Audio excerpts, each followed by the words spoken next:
I've got a typical podcast question for us to start. I don't think we've covered it, but it's definitely been covered before. Who is the most dominant athlete of all time, in your opinion?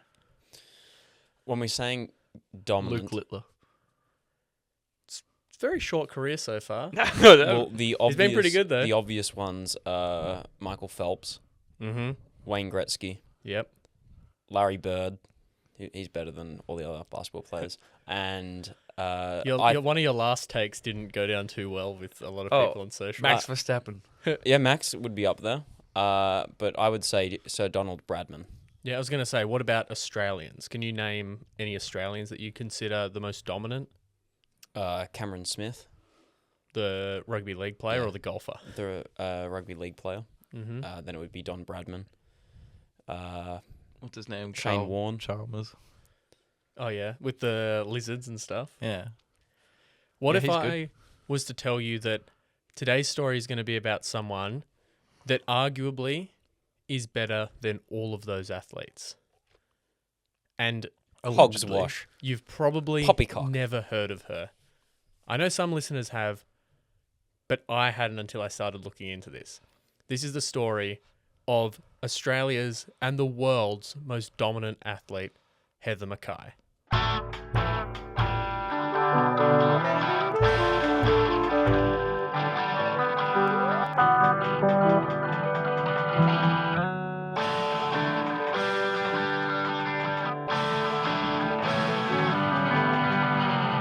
Hello and welcome to Wild World of Sport, the podcast where three friends sit down, crack a couple beers and go on a journey to try and find the wildest story from the world of sport.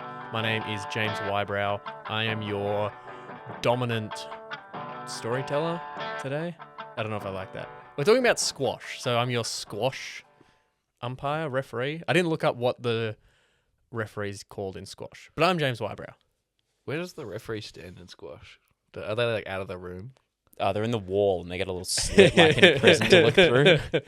Yeah, they're not in the wall. I mean, it's a lot easier now because it's like at pro events, it's made of glass. I've set for the back wall and stuff, so you can have cameras shooting through it. But before it was like they had little peepholes that the cameras were in, so it wasn't that. It's like a peep Like, show. great. I have Yeah. a peephole. Oh, peephole. Oh, I'm James's brother Ben, no relation. I'm Carlin. The Sheaves. submissive. Also not related to anyone here. no. And we're not related to all my friends either, but we're there enough. It's like we're part of the family, and you can be part of that family as well. As soon as you walk in the door, that's how they treat you. Great beers, great food, great times. Head to all my friends. And it's also like a functional family with a little bit of dysfunction. It's like everyone's got that one relative that's a bit kooky. That's TAMP. It's not like a dysfunctional one where there's plates being thrown and... It's your cool uncle. It's a little bit like a sitcom. Like you're at a bar, but then all the characters at the bar interact with you. And it's like, wow, it's Mhm. awesome. And if you don't want that, it can be a nice, just chill time as well. Which sitcom do you think it's most akin to? I mean, I Like guess a there's bar-related Cheers, or but- is it like Young Sheldon? No, George and Mindy's Marriage or whatever the spin-off from the spin-off was. I couldn't tell you. Wonder how far they could make it go. The Cleveland Show. The Cleveland Show. That's a classic. That's one of the funniest shows there is. It's so bad. Let's come back to this. So I'm going to be talking about squash today. I'm not really going to go over the rules of vegetable. squash because we don't really need to know, but you guys understand how squash works. You smack the ball at the wall with a racket. And then Yeah. it has to bounce on the floor twice to end the point, but it can go wall, like bounce, wall, hit. But if it hits the ground twice, it's then done. And you've got to hit it above the The line when you hit it against the wall. And it's two players going against each other. It's typically played at the top level in 5 sets up to 9 points. Okay. So it's best of 3, first to 9. So 1 point is 1, and then you go up to 9, so on and so forth. So I'm talking about So is it just Heather- first to 9? first to 9. Okay. So not like a tiebreak. Not first 29, as you might think of it, as in... Oh.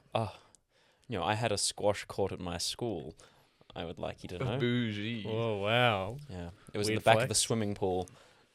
Oh, Jeez. private school kids, eh? So I'm going to be talking about Heather McKay. She was known as Heather Blundell when she was born. She married... Heather Blundell. Yeah. Okay. Heather McKay is a Bit of a cooler name. blunder. Yeah, bit of an upgrade. She did that in 1965. Her career started before this, but I'll just be referring to her as Heather and Heather McKay throughout because that's what all the records say now. So she was born 1941 in a little old town called Queanbeyan. No. Yes. Lots of famous people born in Queanbeyan. I It's know. a popular Too. place. It's almost a story in itself. Listener, if you're not from the Canberra area, Queanbeyan is right next to Canberra, Australia's capital, and Canberrans like to give it a lot of stick for being a bit of a hole. Queanbeyans love it though. Yeah, what's that? Is it the school in Queanbeyan? The one, what's it called? Queanbeyan Public School? No, the one where there's always the stabbings. There's a lot of schools in Canberra where stuff's There's happening. one Like, that's I feel like always- I know Canberra schools more for that. No, okay, To give maybe, Queanbeyan some maybe I'm credit. Yeah. misinformed. but Queanbeyan's got some like great athletes that have come through there. Matt Giddo, Wallaby, one of the greatest Mark Wallabies Webber. of all time. Yeah. Brad Haddon. We had George Lazenby. He played James Bond. He was from Queanbeyan. Yeah. And of course, Heather McKay. So Heather was born in 1941. She was the 8th of 11 children. Jeez, again, like pumping out the kids. Yeah. There's a football team right there. It's a time. They were a very sporty family. So her dad, Frank, he was a baker and he used to play country rugby league. And her auntie, Lily, she played cricket and hockey against England. Is there going to be a Good on her. big mama in this story? No. Like, you do what Big Mama says. Her mum comes into it a little bit, but there's no like, this is Big Mama. But her dad, he was telling her to do stuff at an early age because she was very sporty. And so he suggested that she should skip 2,000 times every day. Okay, like rope skip? Yeah, or like skip skip rope. around. That's Like, what you skip tell rope. your ADHD kid. It's just like, Okay, oh so my god, if- leave me alone. Steve- Skip 2,000 times. Stephen Bradbury being told to run 5Ks is child abuse. Is skipping 2,000 times child abuse? Well, I don't have any quotes here of her saying, I didn't like it and he forced me to do it anyway. I think that was the difference in the Stephen Bradbury one. Would you rather run 5K every day or skip? How long does it take to skip 2,000 times? Well, she broke it. She said she broke it into 1,000 in the morning and 1,000 in the evening. So I don't know if that's get Reasonable. up, skip 1,000, have your day, then skip another 1,000, sleep it off. Is it still called jump rope when you're like that serious about it? I don't think Sure. Rocky was like, oh, hey, coach, I'm just going to go jump rope. Like, That's a fictional person, James. yeah, but it's like he was skipping it. He's like the pinnacle probably of said like something tough way boxing cooler. guy. Yeah. He said Adrian. Hop some wire. That sounds like a euphemism for taking a shit or something. I feel I'm like gonna jumping hop some rope wire. also feels like some sort of euphemism. Yeah. I think you're thinking of a different thing you do with a rope. Oh, moving on. So Heather played field hockey in winter and tennis in summer as a girl growing up, and she was selected in the Australian schoolgirl hockey team. Nice. You know how we have Project Mbappe? Yeah. What's like Project like female tennis player? Ash Barty. Yeah, Barty, Project Barty? I guess, if you wanted to be Australian, or like Australian athlete, modern, like Project Perry. Like have a kid that's a teenager playing Oh yeah, at least for Perry, 'cause Australia it's like, and you have Australian it soccer in and cricket. multiple sports. Yeah. My mind first went to platypus. Platypus. Perry the Perry the platypus. platypus. Oh, Perry. To be fair, good project. Project Perry. Hey, where's Perry? She worked as a clerk at a newsagent, but she didn't pick up squash, the sport I'll She didn't pick mainly up squash. be talking about until she was 18, when she was visiting Sydney and she saw people playing it and thought, oh, this looks like a good sport to play to keep my fitness up for hockey. So she gave it a go and turns out she was really good at it. So her friend told her she should enter the New South Wales Country Championships because Queanbeyan, country town, especially back then, it's not Sydney. Anywhere that's not Sydney is a country town pretty much. So she ended up winning the juniors and the women's events in the Country New South Wales Championship. Only a couple of months with no coaching of picking up the sport. So she's like 18 or something. So Yeah. Right. So she can enter juniors and into women's. Yeah. It's like that Oh. sweet spot. And she won both of them. Oh, fantastic. You know how like ice hockey's like the boy aquarium? Like, squash is ice. Is that like a fish tank? Or is it an aquarium, a vivarium, a I feel like squash is like having lizards Terrarium? or something. That's a terrarium? No, terrarium is where you go grow the plants. Yeah. they're all the same. What's it called where the sea monkeys live? the like little sea monkey container. Yeah, but like The they don't squash get a is cool the name. sea monkeys of Yeah. The ocean. The ocean. They live in the toilet because I killed them all by mistake. Are they the like shark cages they drop you in? Sea monkey cages. I don't like seeing monkeys in cages. Oh. Yeah, we've Sad. been over that one. Yeah. Moving on, legendary squash player. I'm sure you know this name, course. Hashim Khan. Yes. He noticed Heather playing, and he was one of the first people to tell the Canberra press while he was touring Australia that Heather McKay was very much on her way to becoming a good squash player. And good squash player is going to be an understatement. So she entered the New South Wales Championships. She won the juniors, but she lost in the quarterfinals to Yvonne West. This was her women's. Yeah. This was her first loss of her career. One of 2 losses in her entire career in squash. She took it personally. Ever. Yes, she did. Within 12 months, she had bounced back and became the Australian champion after only just picking up the sport. It's pretty cool. I'm just thinking. See, this is my problem when we get not obscure sports, but less mainstream sports. I just want to know what all the terminology is for it. Like, I'm assuming it's a squash racket, and then it's a squash ball. Yeah. But- Squash paddle. But it's just, surely the ball has like a more interesting name because it's a little black one, isn't it? Yeah, but it's literally just a squash ball. What if Yeah. they called it like a cock or something, like a shuttlecock? So, like, something. Well, just, they like, have really drop rude. shots and slams and stuff. Because tennis, you can go 10-0. Mm. You calling it a squawk? Or a squash? A squawk. gourd? The gourd? Gourd. Oh, that's good. I don't mind that. Where's gourd come from? Like a It's like a squash is in the squash. gourd family. Oh, right, the vegetable. Yeah. Yeah. Okay. That's a thinker one, listener. about- How's that a thinker one? Because I didn't get it, so it must be the must common be man. Smart. Yeah. Let us know if you're smarter than me, listener, and you got that one. So Heather was quoted saying after she won the Australian tournament, that was a bloody shock to everyone, even her. Like she's like, "Wow, I won! Huh, cool." Just started this sport as a bit of fun. That's the kind of person that like other athletes would hate. Person's like, oh yeah, I guess I did this thing. I guess I'm that good. And other people are. Bit of Ash Barty vibes. Well, It's just you've like, actually I got quit. it completely wrong. I couldn't find one bad word about Heather. I couldn't see one person being annoyed with her. And as you'll come to know, she didn't have any rivals. And that's not because she was like, oh, so nice. No one started No one fighting wins. with her. No one was anywhere near her level. So after she won that first one, she never lost an Australian championship she competed in again. Between 1961 and 1981, she competed in 14 and won 14. Okay, is it now called the like McKay? The Heather Championships. Yeah, the McKay Trophy. If you win it, surely there's got to be the best squash player in Australia. hope It's there called is. the McKay. Well, part of the wildness is the story is the underappreciation of what this woman did. So I couldn't see that. I've got a list of Is achievements she still here. We kicking should on? rally for it. She's still alive. Let's call her up. Let's get her on. She's in Canberra / Queanbeyan. So I'm sure we probably could get that arranged.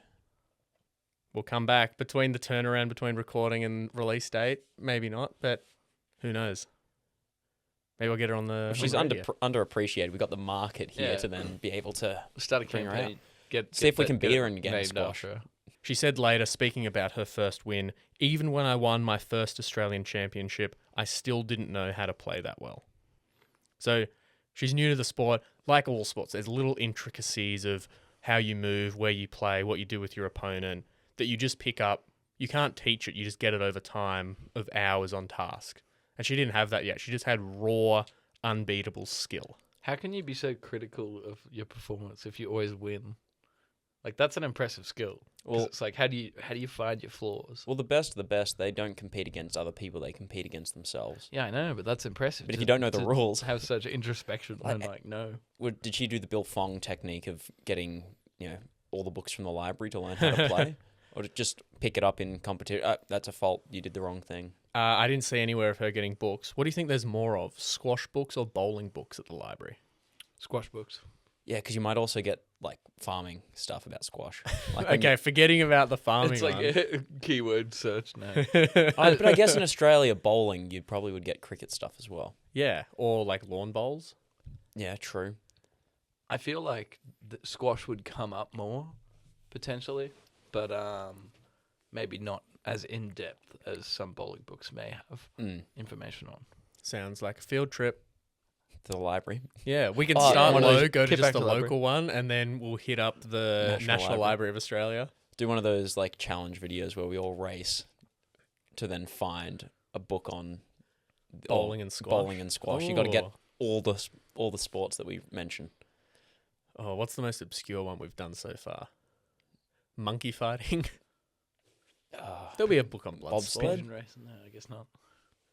Bobsled field, like a book about bobsledding, not just Yeah. here's the Olympics recap. Like Something. a how-to and... Yeah. Well, listener, let us know if you want to Ironmans see us be would be doing pretty that sort hard of to do. thing. NASCAR. We'll have to go and see. In these early days as well, tennis great Bob Howe was watching Heather compete in a tournament, and she nearly surrendered an 8-0 lead. Like I said before, you need 9 to win the set. He was furious I'd let her off the hook. Heather wrote in her book, Heather McKay's Complete Book of Squash, 1977. So there's a book. There is a book. It's her book. So there's at least one that we know of. She went on to say, he said that in any tournament, my job was to walk out on court and get the match over with favourably as quickly as possible. Never, he said, ease up on an opponent. Never, ever. Good mentality to have. Like, don't even let him have a sniff. Just get that last point and win. I just, like sometimes you get those interviews with athletes of, how would you feel if X thing happened? There's a famous one with Jordan Biddington, a goalie in the NHL. It's like, how would you feel if a baby scored on you? Yeah, if my grandmother had wheels, she'd be a bum. It's like, I'd be sad. I'd be really sad because I let it go, but I guess that baby would be really happy. So would I want to be sad to make the baby happy? It's like, not getting it. It's like one of those charity matches or like the start of the Australian Open where they do a few like shots with the kids. And she's just there, bam! No easing up. Knocking off the court. Yeah, you got to lock in. You can't unlock it. So let me talk about her second loss. And again, her final loss of her playing career. So her first loss comes within her first year of ever starting the sport, and it's only nationally. She hasn't even gone international yet. And she lost one game. It happens. Seems like boxers or like martial art fighters. It's like if you lose one, your career's done. You need to really be like 23-0 Yeah, before you can get a sniff, and it's... at the big leagues. Yeah. So Heather moved to Sydney and trained squash properly. She got rid of training tennis, training hockey as much. She still played them, but squash was her main focus now. But she wasn't getting paid for it. It's not a professional sport in Australia, especially for women, especially at this time. So after a while, she then started playing overseas because that's where the bigger tournaments were. So in 1962, she entered the Scottish Open. She made it all the way to the finals and lost to England's Fran Marshall 3-2 overall. I don't have the exact set breakdown of 9-7, this, that, but it was 3-2, so a close match. Yeah, it would have gone to the end because I imagine once you go 3-0, they're stopping the game. You're not going... Yeah. It's the best of 3 series. It's like tennis. You can play to 5 sets, but once 3 are done, it's done. Damn, that's a second loss at the finals. First international tournament? First international tournament. She loses the final. Wow. Heather famously declared that no one would ever beat her again. And for 16 years, It's like That's no calling one your One ever shot. Piece, did. like Monkey D. Luffy or something. It's like, I'm never losing again. Like, what? It's like a cartoon character. And she literally didn't. And this isn't because, she played like 2 more times? No. Or you just retire? Yeah, no. She continued playing for 16 years. So, Sorry, did she beat the person who beat her the first time again in a later match? Yvonne Yeah, West. Yvonne Oh, yeah, West. yeah. And then that English lady, did she beat her again? Yeah, she beat her 3 times in the British Open. Now, the British Open is the pinnacle of squash at the time. That's the Wimbledon. What's the pinnacle of squash nowadays? The Still World Championships. Is that just change around every few years? Yeah, What it is? they run that every year, but also the British Open is still, because of the history of it, it's still also up there as one of the biggest ones. But you're not called the world champion if you win it. You're the British Open champion. But at this time, you're pseudo world champion. So in retrospect, you're called the world champion Gotcha. for winning it. So she first entered in 1962 after a defeat in the Scottish Open. And you'll never guess who she played in the final. Yvonne West. No, Fran Marshall. her second ever defeat. She won 9-6, 9-5, 9-6. She went on to play 16 more British Opens. She never lost. Not one single game. I thought you were going to say a set, and I was going to go that. So are they naming that tournament after her? No, it's still just the British Open because she's Australian, so maybe they can't. I didn't go through every single scorecard, but I checked all the finals. She never lost a set in finals. Wow. Not one set in all 16 finals. It was always 3-0. It's like 16 tournaments in. At what point do you competition to go, hey, we're playing for second? You just know you're going in playing for second. Because there was a few years where it's like Fran Marshall. There was another girl, Anna. I didn't write it down, but she plays them a bunch of times, a bunch of Aussie people. And it's sort of, you can see the eras change as she's playing, and she just beats all of them. That's why I say she never had a rival, because no one was within touching distance of her. It wasn't like Bradman where Jardine, it's like, oh, well, he's worked out. If you bowl body line, we can stop him. If you attempt to kill him. Yeah. And it's like, oh, well, that's a little black spot on his career, but it comes with all that other stuff. There's no blemish. There's nothing like that. It's just complete and utter dominance. And the best case of it I found was in the 1995 final, she won in 14 minutes. Three whole sets thing. in 14 minutes. The average squash game goes for about 40 to an hour, depending on dominance, who you're playing, that sort of thing. 14 minutes. So do they have like doubles squash? No, it's just singles. It's too cramped. Oh, okay.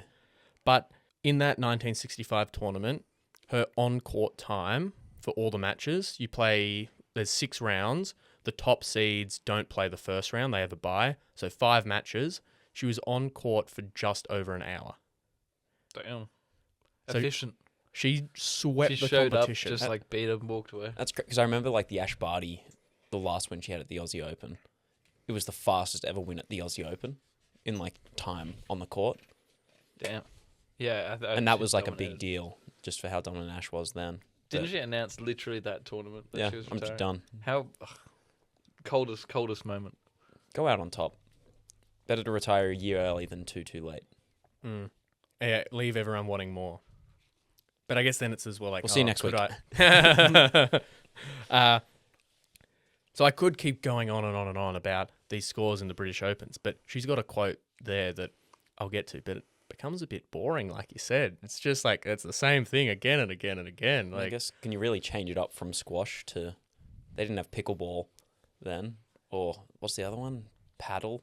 Table tennis? Surely, what translates, or tennis probably is the easiest to translate to. Well, she was ranked world number 1 in 2 more sports that I'll get to. It's going to be paddle. We'll have to wait and see. That's my guess. But Golf.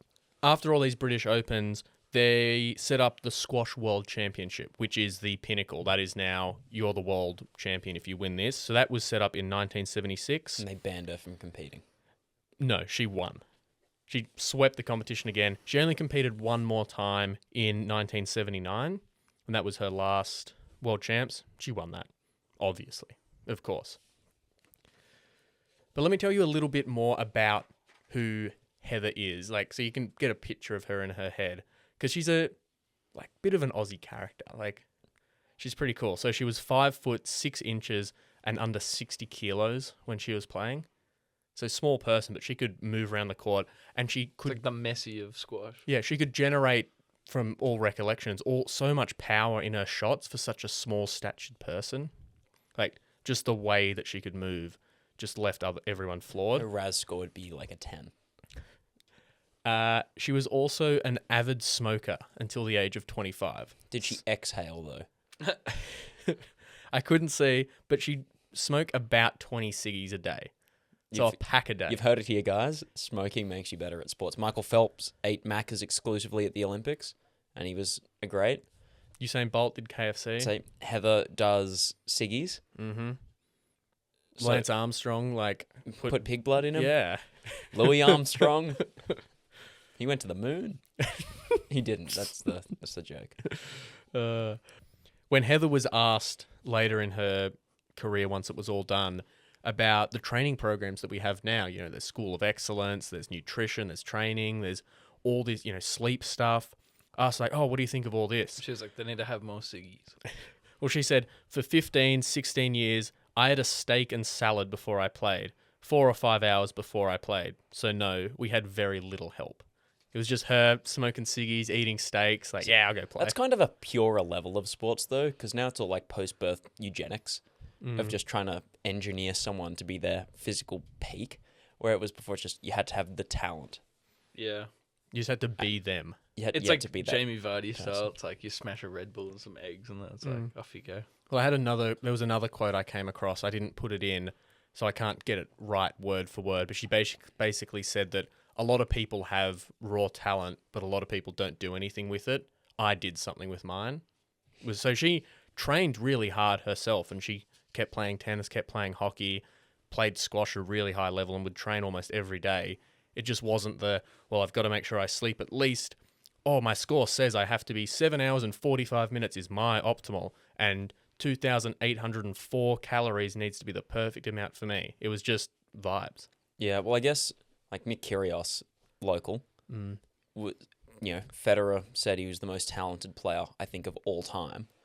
But he just doesn't care. He just doesn't love the game enough to do it. And that is really alienates you to a lot of people who don't have that talent level. If you're really talented and you don't use it and you can still compete professionally, that's would anger a lot of people. Yeah, because if it's something you love it so much, you give anything to be at that level. Yeah, I'm sure Demonor would do anything to have Kyrgios's raw talent because he works ridiculously hard. Yeah, if he had one aspect, because Demonor's a decent all-rounder, but he just doesn't have any, this is his thing. He doesn't have a killer backhand or a great serve. He doesn't have a special move. Yeah, if you give him Kyrgios' serve or something, game changer. Carlin's drinking ability. Carlin's ability to come up with funny names to end the podcast. It's a good skill. Putting Hot pressure water on this you. one. Got nothing yet. Well, Carlin, you are the funny one. No relation.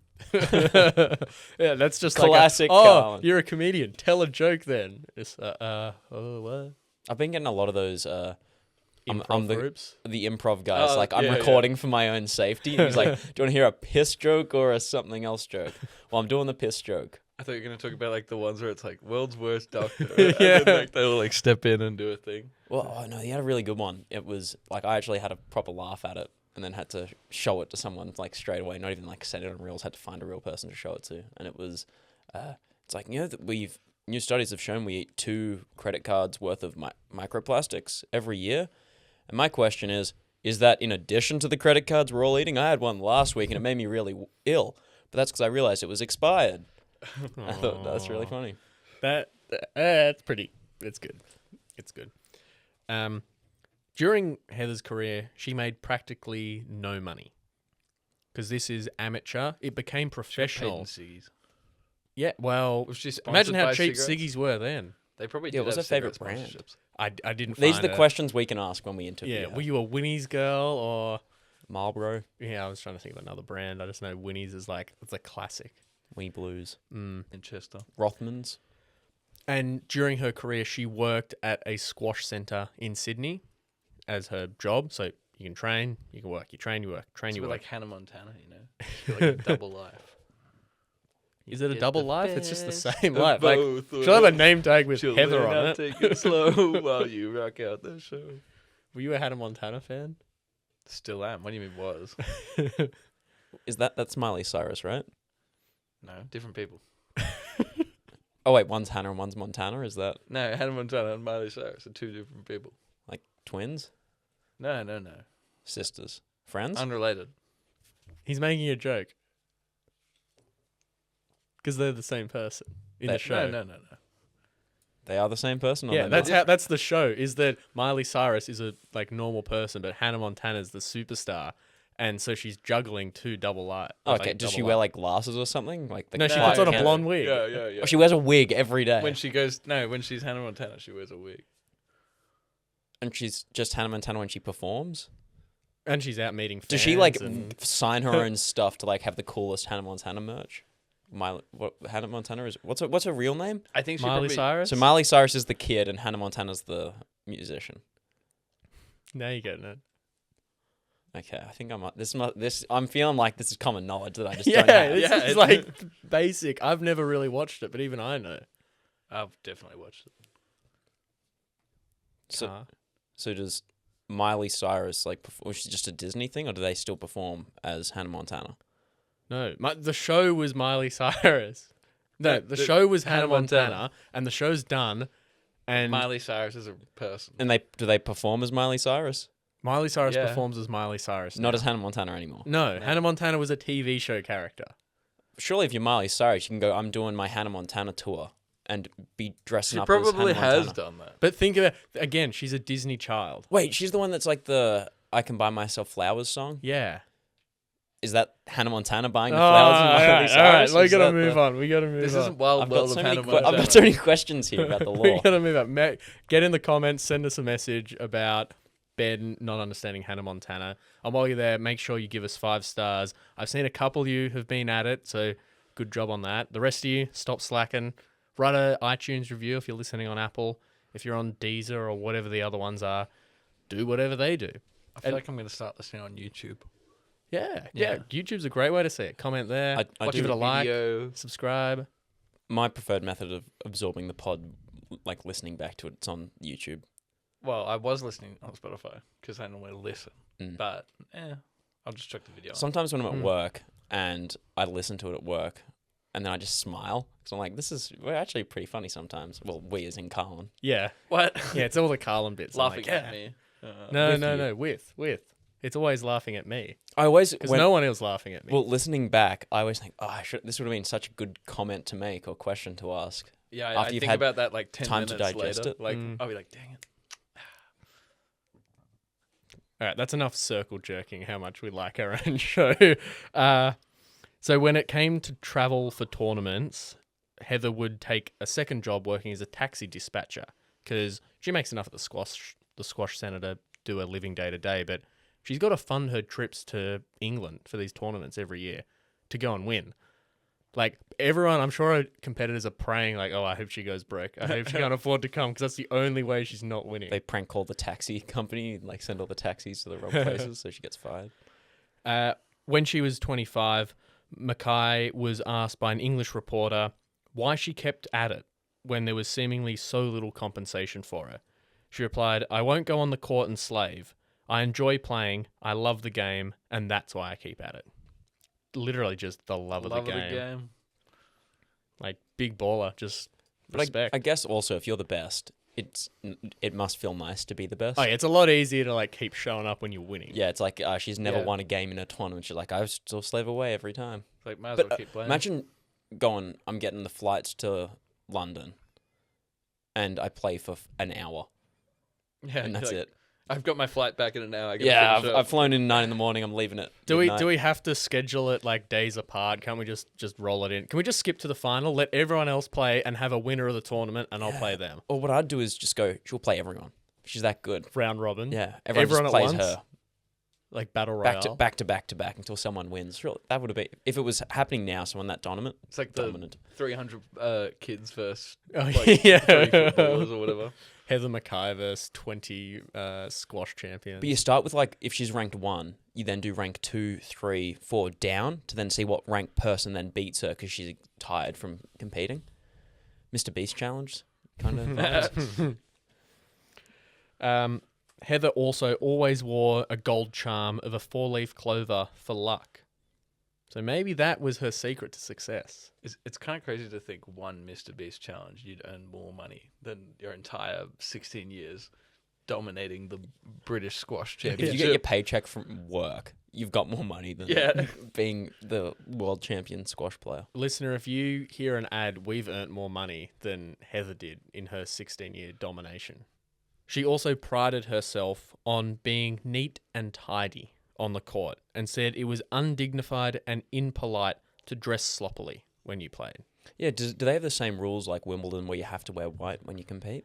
All the photos I saw of her, she was wearing white, but the squash I've watched recently, like the Australian tournament was on in March up in Brisbane, and I was watching some of that, and everyone was just wearing, whatever they wanted. Did we win? It was the Australian tournament, so Yeah, yes. we Australia. Woo, Australia. Wait a minute, you didn't find out who won the Australian national champion? It was Australia. Yeah. Is the current world champion Australian? I don't know. I didn't go into the, Do you know who the is world though? champ, but Current Australian champ. Yeah. Australia's got a very storied history in squash, and I'll get to it at the end. So does Pakistan. Very big squash playing nation. But more about Heather. I mentioned it before, but she was known as humble, kind, hardworking, and literally in all these, I heard interviews about her, read all these articles, people's quotes. No one ever had a bad word to say about her. She was always hardworking. She was always nice. And later in her career, when she's not playing professionally, playing lots of masters competitions, which I'll get to, everyone said that she was graceful and humble, never took herself too seriously, even though she knew and everyone else knew that she could beat them like easily. I guess like why be mean if it's like you're gonna get humbled. But I guess as well, if you've done your career and you've never really earned anything monetarily from it, why not try grow the game? Like you're the best ambassador you could probably have for the sport. Why not then put those efforts to making other people enjoy it, especially if you've done it for the love you have for the game? Do you want to go to primary schools and then be a dick and be rude? Or do you want to go, hey, I love this so much. It means so much to me and I was great at it. Hopefully I can now inspire the next 10-year-old to then follow their dreams and do the sport. Heather also felt her success, like we said before, was becoming monotonous, predictable, and thus of little interest to journalists. There wasn't a whole lot of reporting at the time. I found some newspaper clippings, but it was never front page. It was their little sort of side reader columns halfway through the paper that was saying, oh, an Aussie tennis player's done this. Oh, Aussie Heather's done this again. Oh, look how good she is. But nothing substantial. Her mother once said to Heather, she knew she was winning because there were no stories about her. Because she was so good, they'd only talk about her if she lost. Damn. Like, it's like, it's not news. Like, oh, it's the sun's up. Okay, not news. Like, it happens every day. Imagine being that great that no one cares because it's Water irrelevant. is wet. Yeah. I'm just Exactly. imagining That's probably a that- better one to talk about because we literally do talk about the sun being up every day because we're like, oh, it's this hot. and then Look it's how cloudy. pretty it is in the morning and the evenings when it comes up and down. You know the Family Guy clip where Stewie gets put in like that Jewish day school? Oh, yeah, and he And he kicks kicks the ball and becomes like the champion. Yeah. Imagine like no one not notices and then she loses. And that's the story of a beater is now the greatest ever. David and Goliath. Well, she never had that moment because, like I said, after those 2 games, she never lost again. But she did after squash play a bunch of other sports. So she was ranked number 1 in squash. You were saying 2 other sports, number 1? Yes, so she represented Australia in hockey. Field or at ice? Field at schoolgirl level, and she was also picked in the 1967 and 71 teams. And in 1976, she moved to Toronto with her husband. And this move, I couldn't find exactly what the reasoning was. Maybe because she started becoming like a coach and doing another professional sport that barred her from competing in the British Open. So she didn't compete in the British Open again. And she had 2 years off and then came back to the World Championships. But she started playing racquetball. Do you guys know what racquetball is? It's like squash. Isn't it? It like, is like it is Yeah. just Squash squash with a, instead It's- of one with strings for it's just solid, like table tennis solid. strings. Like in squash, like a racket's got the strings in it. No. Is it just a solid piece of wood or plastic Yeah, or well, I composite was thinking material? because I'm like, is it? I wanted to say paddle ball. It's like the one that's like tennis, but it's like it's solid as well. But maybe that's racquetball. So racquetball uses a larger, bouncier ball on a 40 by 20 foot court with the ceiling in play, while squash uses a smaller, less bouncy ball on a smaller, narrower 32 by 21 foot court where the ceiling is out of bounds. So racquetball offers faster, more power-based rallies. So it's a larger space, so you can smack it over here instead of like squash. You're really confined, and there's a lot of tactics about having to get out of the way of other players because you can't impede them, of where you can hit the ball. And so racquetball, you can hit it off the roof and stuff as well. I do remember as a kid, like having a tennis ball or any other ball and then a squash ball. Like no one would want to play with this. It just doesn't bounce. There's no fun in it.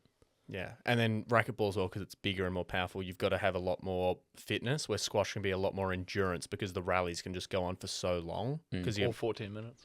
Yeah, like think about that again. Oh. Do you have to wear like a helmet and mouthguard for racquetball if it's bouncing around a lot more? I didn't see any photos of them doing it. I don't know about now, but this is the 70s. Like they weren't wearing helmets in cricket, really. Oh, imagine when you're competing in like the fish tank and you're just smoking in there, and then it's just all smog, and you got no idea what's going on. Bang out of nowhere.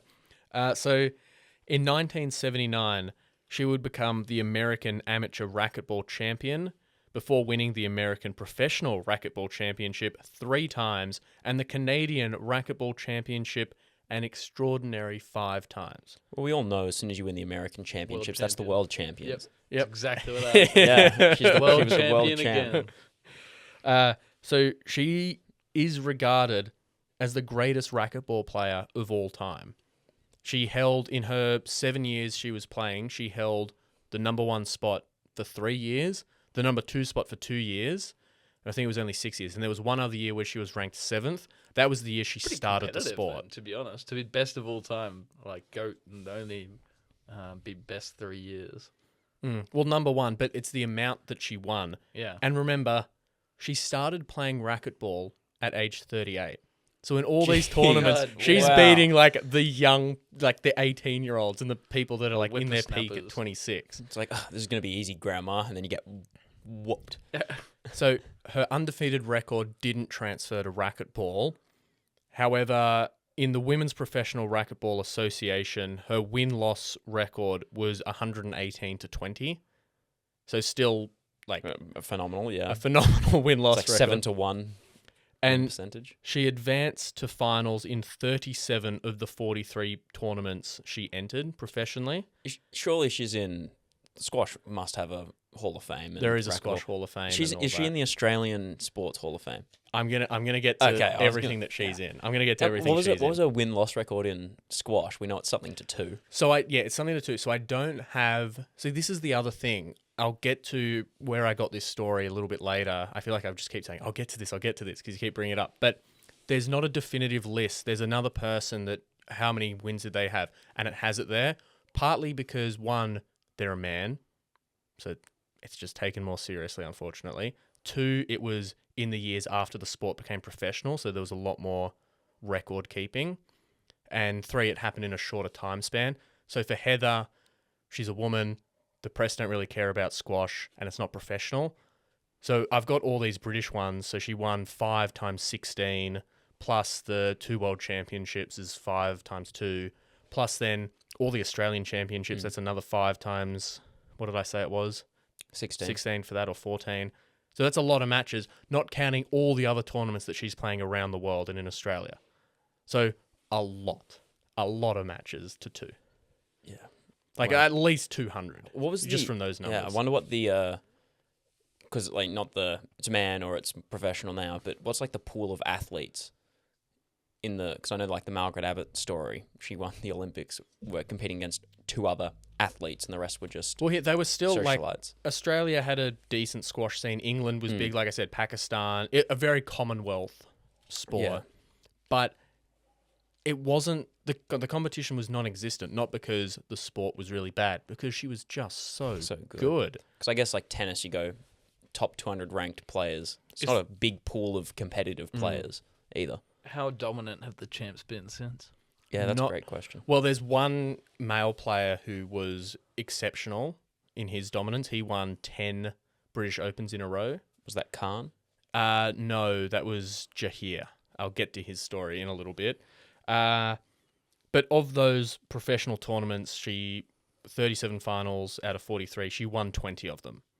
So that's 17 losses out of her 20 coming in finals. Yeah. So 3 losses not in finals. Almost a 50% win rate for the whole tournament. Yeah, at minimum 38. Yeah, geez, Minimum what a 38. weapon. On her return to Australia in 1985, she helped create the Australian Institute of Sport Squash Unit. So she was the head coach, Centre of Excellence for Squash at the AIS. And she was assistant AIS coach for squash in Brisbane for 13 years after that. So like you said, you're so good, you pass it on to the next generation. Teach them.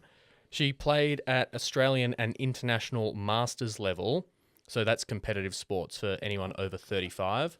Like, not just, oh, I'm playing, football still in the local league at 35. No, this is international over 35.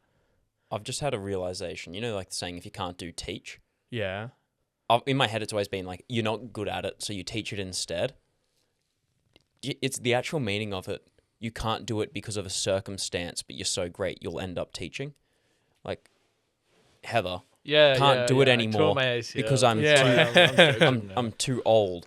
I'm sure that's what a lot of people anymore. would want you to think with that saying.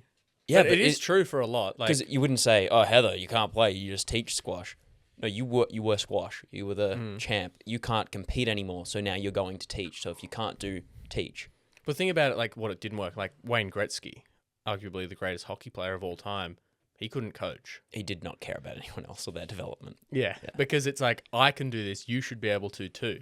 And you've got to have that something in you. Or then, to stay in sort of American sports, in the NFL, Kevin O'Connell, the Vikings coach, he was a failed quarterback, but he now coaches and has done really well with like subpar quarterbacks because he knows how to coach them.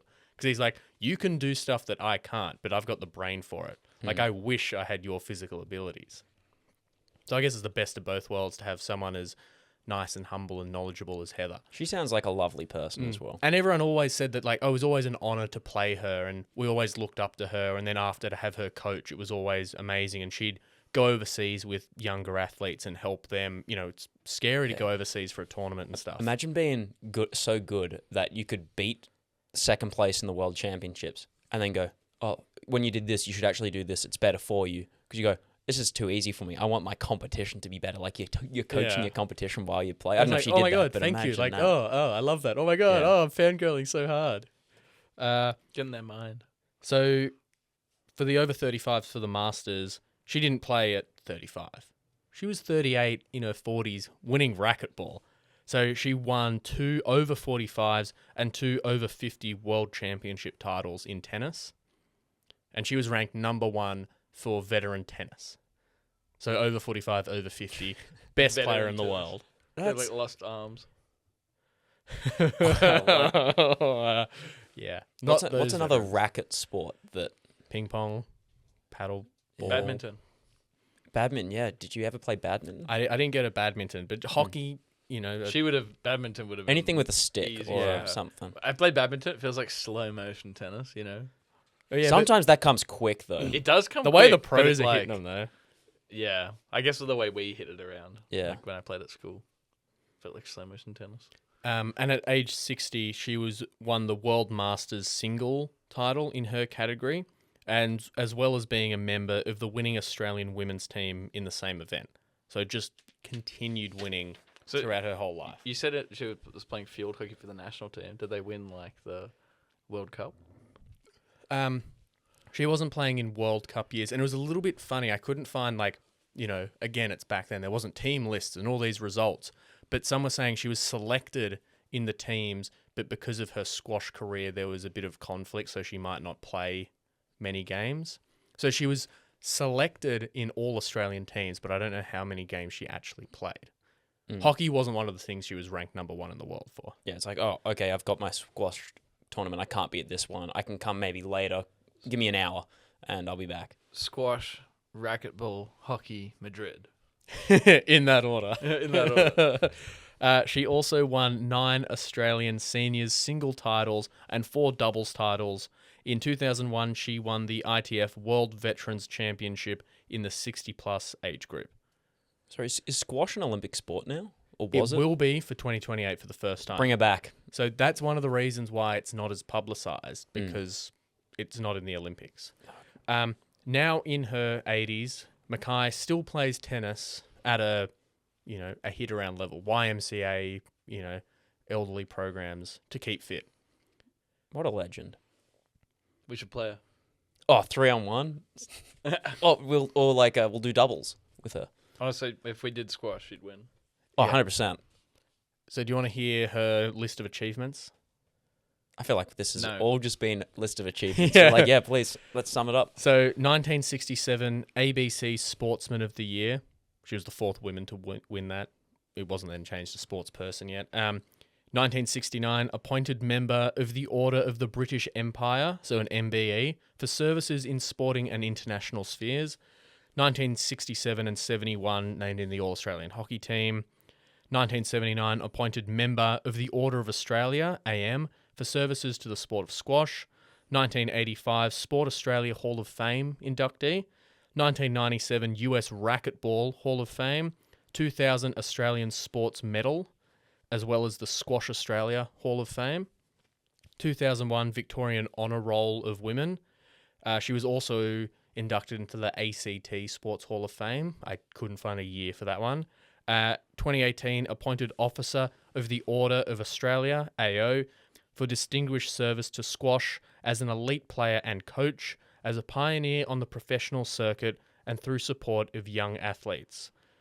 She was also ranked as a world number 1 for squash, racquetball, and veterans tennis, and only, I don't know how it took this long, only last month, the 14th of March, at the Australian National Championships, was she inducted into the Squash Hall of Fame. That this how you discovered seems it? criminal. She became the 14th person and the 4th woman.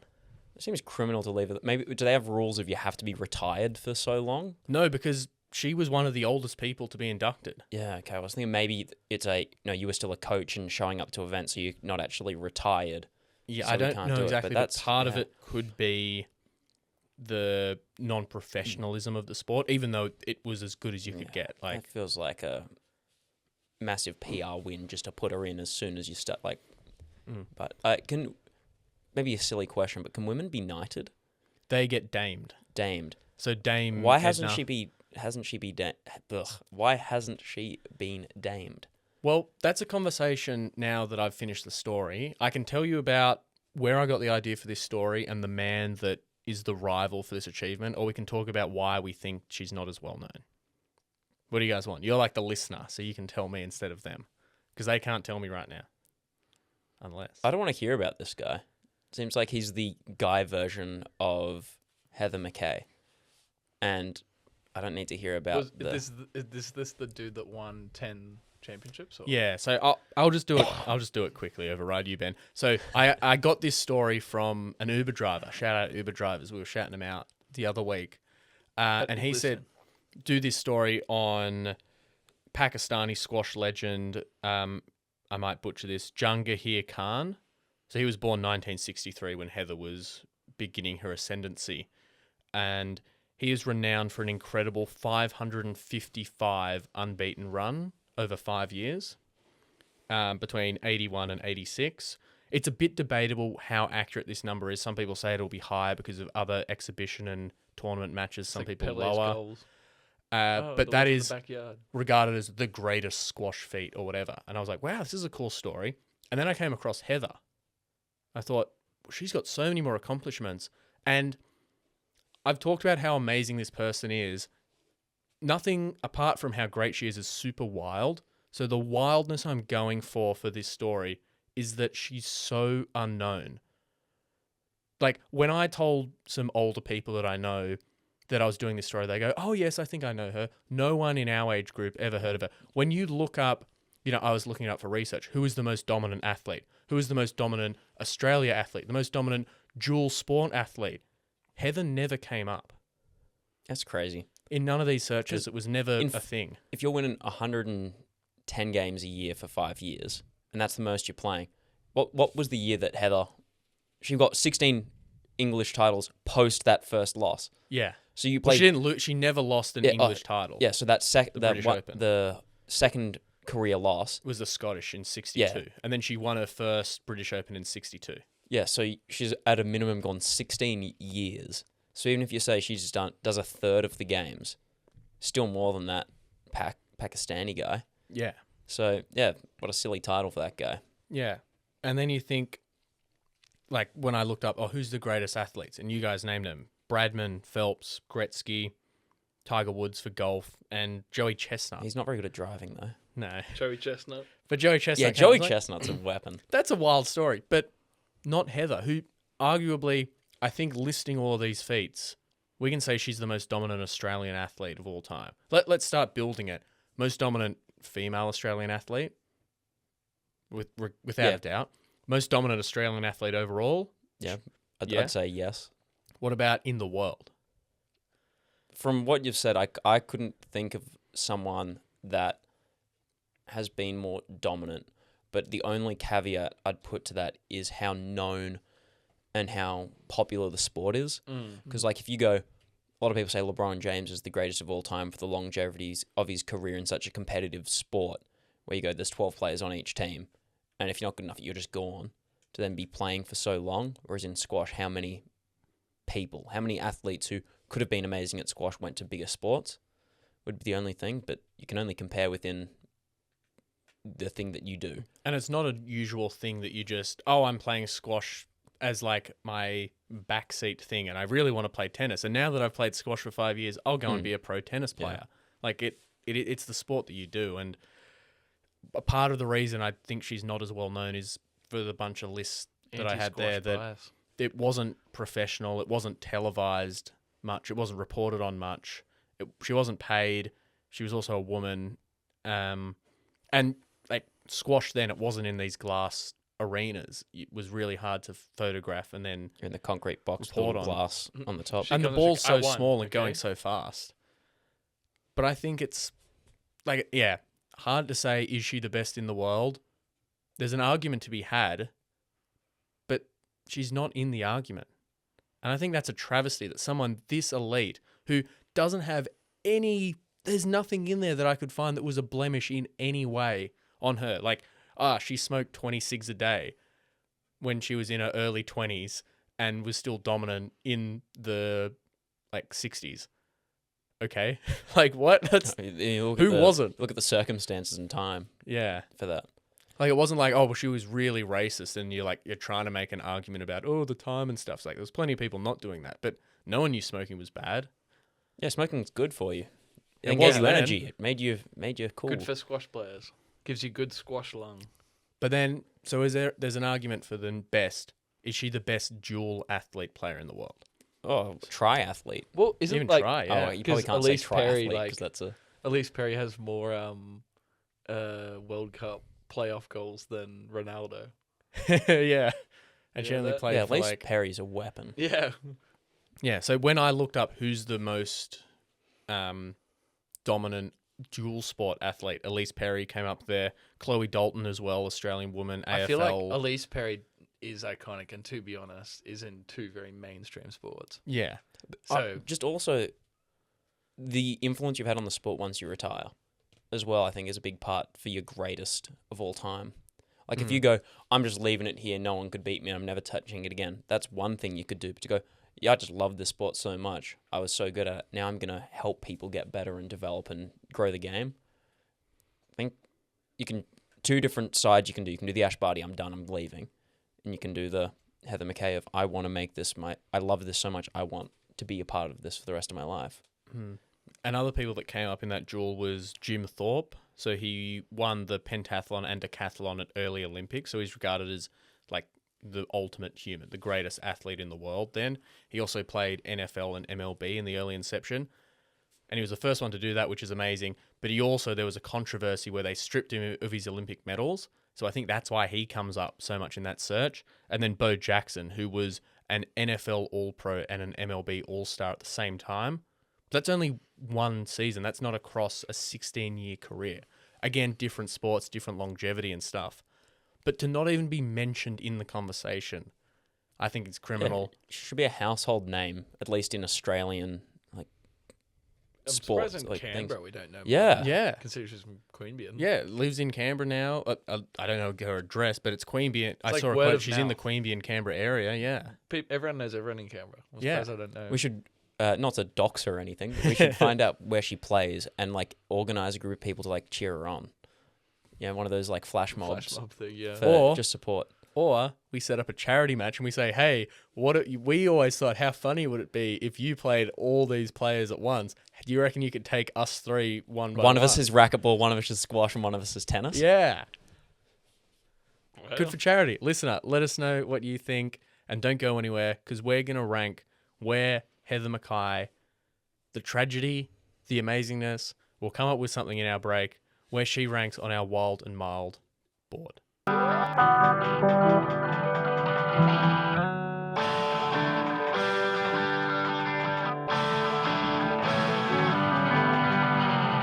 Welcome back to Wild World of Sport. If this is your first time jumping in the squash court with us, the aquarium. No, that was the hockey's the aquarium. The terrarium. Terrarium. I think it's more posh, I think. The sea monkey cave. The fishbowl. A cave for sea monkeys. I don't know. What are those? This may not come out right, but that Thai football team that was in like caving and then it all flooded. They were a boys football team. Yeah, like what's is it just a cave system or is there a special name for underground cave? For well, like, all caves are. Well, not all. They were just on a trip to some caves. Yeah, but is there like a special name for a cavern? No, I don't know. I was just thinking that, but it was like a bunch of the people that went over to help like passed away, so I don't know if it's something to compare to sea monkeys. Well, if this is your first time hearing us, this is the part of the show where we try and rank the story we just heard on our very scientific wild and mild ranking board. The way it works, wildest stories at the top, mildest at the bottom. And don't worry if you think we're getting it wrong. You can tell us. Because at the end of the season, we're going to do a whole re-rank. We're going to pull out these scientific metrics. There's spreadsheets. There's like graphs. It's all super fancy. But right now, we're just going to discuss and go off vibes like we do when we go to Tour My Friends. Big discussions there, lots of vibes there, great pizza, great beers.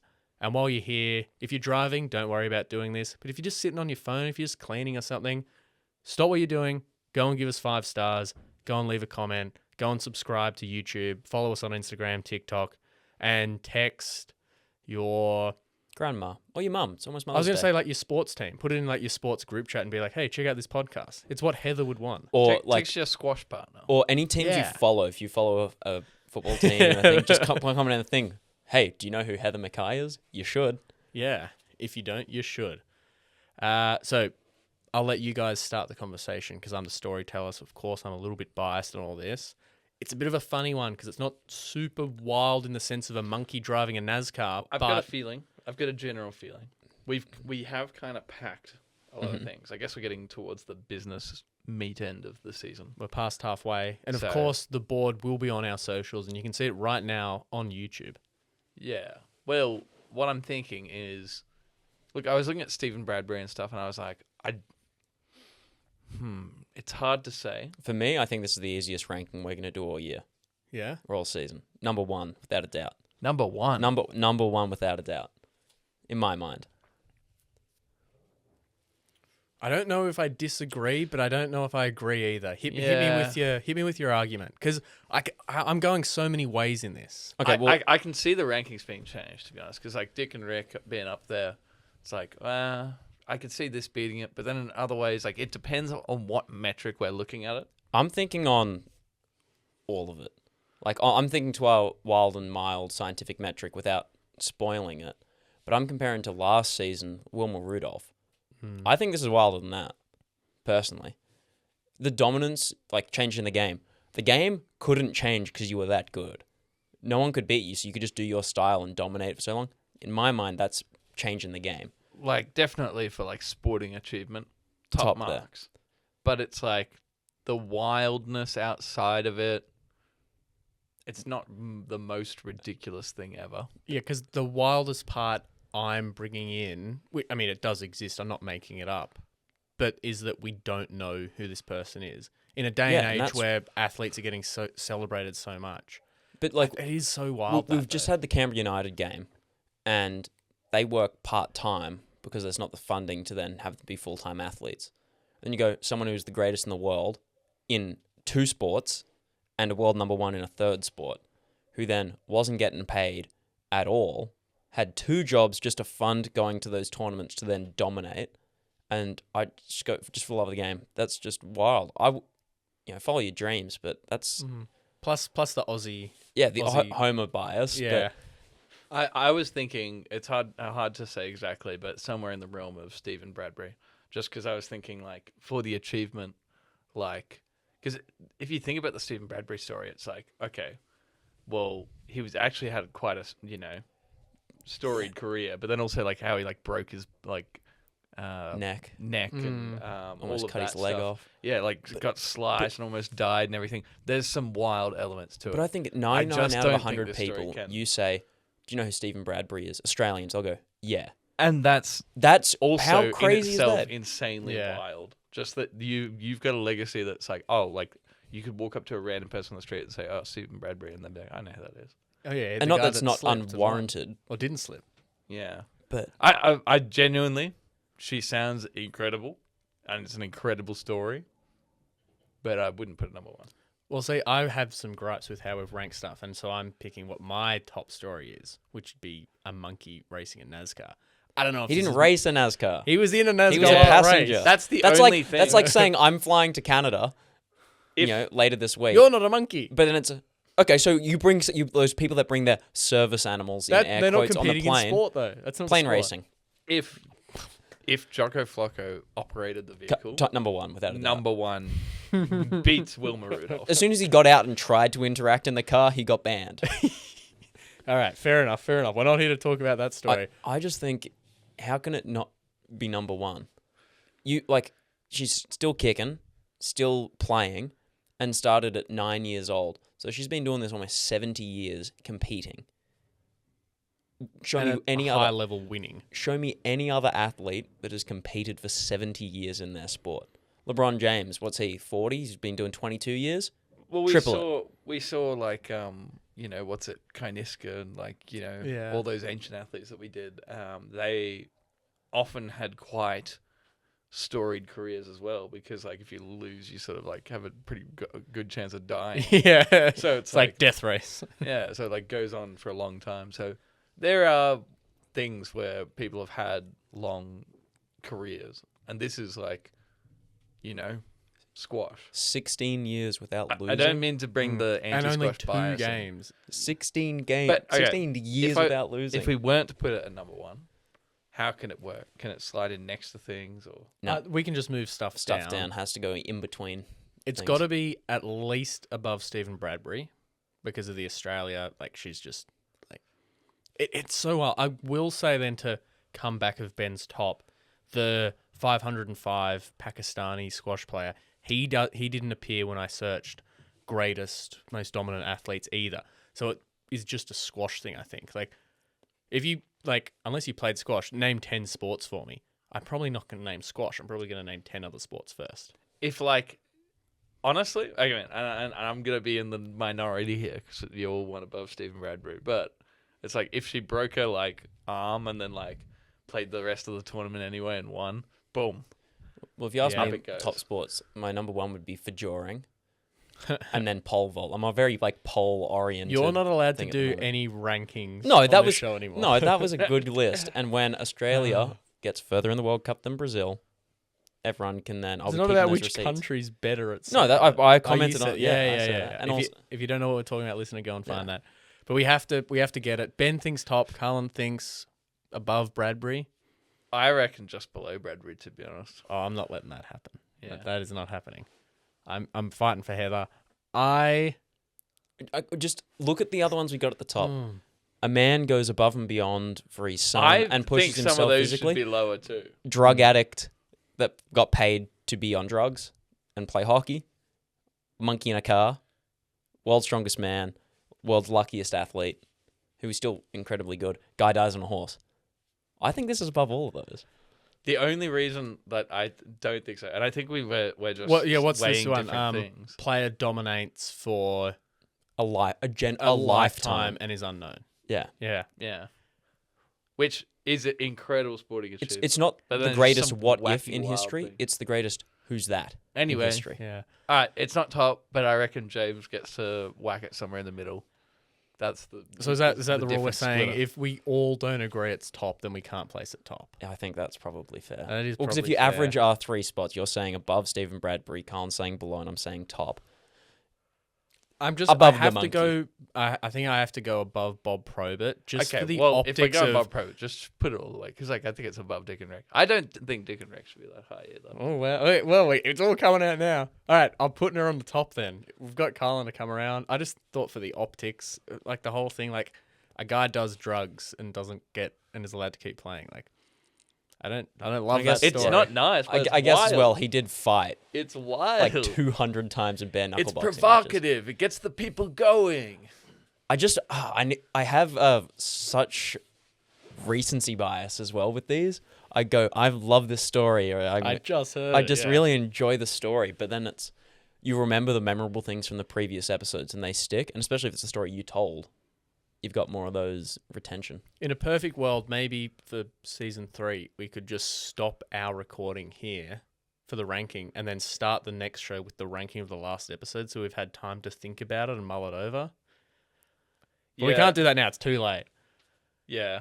Look, I don't feel like I get recency bias. Maybe sometimes. We all got Mr. recency Perfect bias over on- here. Yeah. Yeah. Hey, we're going to do a re-rank at the end of the season, which it's still like weeks and weeks out. So thank you for coming on this journey with us. I can see people popping up, new listeners coming in, hopefully old ones sticking around as well. So make sure you, like I said before, like, follow, subscribe. Set the episodes to downloads. I think that sets something. Go and subscribe on YouTube. Play it there. Tell your soccer team, Well, your football team. On Apple your- Podcasts, if you follow a show, it automatically downloads the 5 most recent episodes. Oh, do that. You do should that. ask them to put it on at Tamp. Go up to the bar. They'll probably do it. Maybe if sure it's they not will. busy. Yeah. Or if it's really I am busy, a then I am they a might- big they'd be like, believer yes. in we shouldn't have music in shops. It should just be audiobooks or podcasts. Harry Potter audio. does that work? audiobooks, But, like, shopping You center. can jump in halfway through a song and then leave halfway through the next song and not feel like you've And what about when it's Christmas and I need Michael Bublé like 24/7? Michael Bublé You can- reading Charles Dickens. I just think it would be better you walk into a shop and it's like, oh, this is interesting. Oh, what's that? Let me broaden my horizons in my mind. As long as it's Wild World of Sport. Anyway, that'll do it for us here. Big finish to the season. We're only just halfway. I shouldn't be saying big finish. But we will be back for the next season. Don't worry about that. Ben will be away from us next week. So, I don't know. Let us know in the I'm too busy comments. competing in a plane trip. Let us know in the comments. Do you want EP Zoe coming back, or should we bring Felix back for another episode? Or should Yeah. Carlin and I just talk Get to your each tissues other? ready if Or a Felix potential is back new on. mystery guest. Yeah. Yeah, if you want a mystery. Hey, if you Heather want to come on, McKay. if you got a story, Okay. Yeah, maybe it's Heather McKay. I want to be here for that, though. we'll see what we can do. Anyway, I've been James Wybrow, the known storyteller. James's brother Ben, no relation. Hannah Montana. Who? Best of both worlds. Well, you didn't get the best of both worlds with the ranking. We just bullied you into putting it where we wanted. Well, Peer I'm just pressure. chilling out, taking it slow. And you guys are rocking out the show. Those Bye. are lyrics, right? Yeah, yes, come on. All right, bye-bye. See you later.